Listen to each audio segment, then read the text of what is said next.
پھر اس ایمان کو تقویت پہنچانے اللہ سے جڑنے کے لیے نماز ہے کہ نماز پہلی امتوں کو 2 نمازیں، ہمیں 5. پہلی امتوں کی مسجد کوئی نہیں، ہماری مسجد. پہلی امتوں کی اذان کوئی نہیں، ہمیں اذان ملی. اور اذان اتنا بڑا عمل بنا دیا میرے نبی نے کہ آپ نے فرمایا کہ اذان دینے والا قیامت کے دن سب سے اونچے مقام پر کھڑا ہوگا. حضرت علی فرمایا کرتے تھے کاش میں اللہ کے نبی سے حسن حسین کے لیے مسجد نبوی کی اذان مانگ لیتا. یہ حضرت علی فرمایا کرتے تھے. اور جنگ قادسیہ میں مؤذن زخمی ہو گیا تو اذان دینے کے شوق میں سردار آپس میں الجھ گئے، کہتا میں دوں گا، ایک کہتا میں دوں گا. پھر قرہ اندازی ہوئی جس کا نام نکلا اس نے اذان دی. حضرت عمر فرمایا کرتے تھے اگر میں امیر المومنین نہ ہوتا، اگر میں خلیفہ وقت نہ ہوتا تو میں مسجد نبوی کا مؤذن بننا پسند کرتا.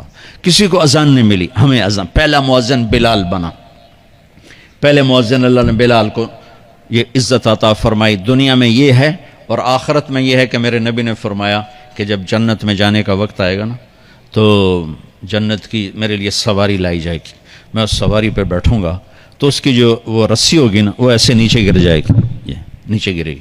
اس رسی کے یعنی اس کی جو لگام ہوتی ہے نا وہ نیچے گرنے کا مطلب ہے یہ ایسے نیچے گر گئی. اب نیچے گرنے کا مطلب ہے کہ اس کی ڈرائیونگ میرے نبی نے نہیں کرنی. کوئی آنے والا ہے، کوئی ڈرائیور آنے والا ہے جو رسی پکڑ کے چلے گا، کوئی کوچبان آنے والا ہے جو اس کو پکڑ کے چلے گا. رسی کا گرنا ایک انڈیکیشن ہے کہ کوئی نصیب والا اب آئے گا. جب آپ کی سواری کھڑی ہوگی، رسی نیچے ہے تو اب سب کی گردنیں ایسے ہوں گی، کون سب قیاس کر رہے کون.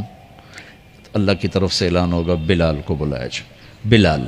بلال تو بلال آپ کی سواری کی لگام پکڑیں گے اور آپ نے فرمایا کہ سب سے پہلے میں جنت میں جاؤں گا اور بلال میرے ساتھ ہوگا، میری سواری کے لگام پکڑے ہو جائے گا.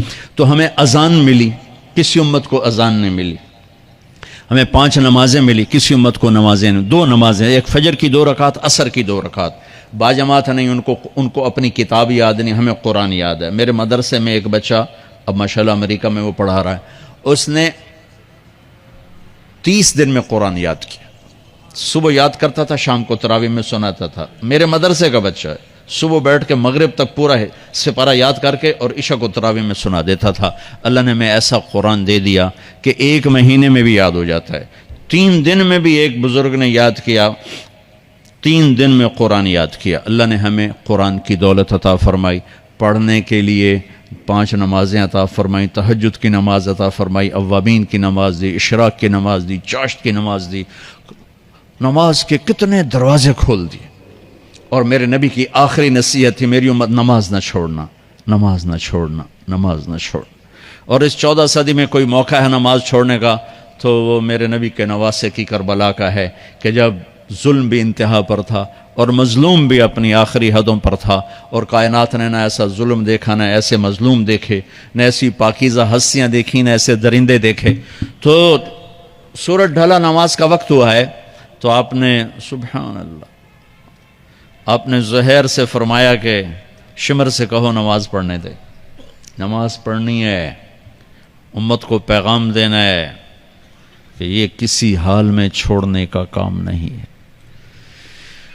تو انہوں نے آگے بڑھ کے شمر سے کہا نماز پڑھنے دو. انہوں نے کہا نہیں، نماز نہیں پڑھنے دیں گے، ہماری تلوار چلے گی. انہوں نے واپس آ کر کہا جی وہ کہہ رہے ہیں ہم جنگ نہیں روکیں گے، تلوار چلے گی.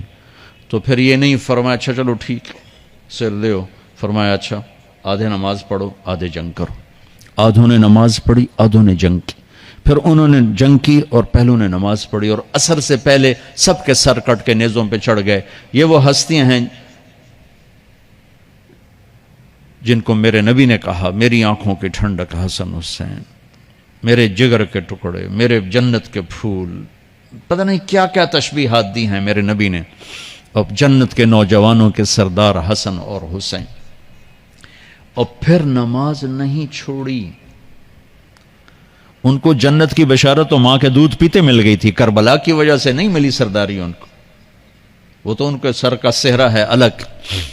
ان کو سرداری جنت کے ملی ماں کا دودھ پیتے ہوئے کہ جنت کے نوجوانوں کے سردار ہیں حسن اور حسین. نماز نہیں چھوڑی. میرے عزیزو نماز نہ چھوڑ. اللہ کا شکر ہے میں آپ بچوں کو دیکھ کے مجھے اپنا کالج کا دور یاد آ رہا ہے. ہمارے دور میں ایک نعیم الدین صاحب گورنمنٹ کالج لاہور میں تبلیغ کا کام کرتے تھے، اور وہ اکیلے ہی نماز پڑھتے تھے، کوئی نمازی نہیں ہوتا تھا، اور کسی لڑکے کی داڑھی نہیں تھی، کسی لڑکی سوا سے ایک نعیم الدین کی۔ اب ہر کالج میں جائے داڑھیوں والے بچے نظر آتے ہیں، ٹوپیوں والے بچے نظر آتے ہیں، کوئی لڑکی کے سر پہ دوپٹہ نہیں ہوتا تھا، کوئی ایجوکیشن تھی۔ اب لمز جیسی یونیورسٹی میں بھی لڑکیاں پورے برقعے میں ہوتی ہیں، حجاب میں ہوتی ہیں، نقاب میں ہوتی ہیں۔ جہاں برائی کا گراف اوپر گیا تو نیکی کا بھی اوپر گیا، جہاں برائی کا لیول اگر بڑھا ہے تو نیکی کا لیول بھی بڑا ہے۔ اتنا بڑا میری نسل کا مجمع اللہ کی بات سن رہا ہے، یہ اس دور میں کوئی تصور نہیں کر سکتا تھا۔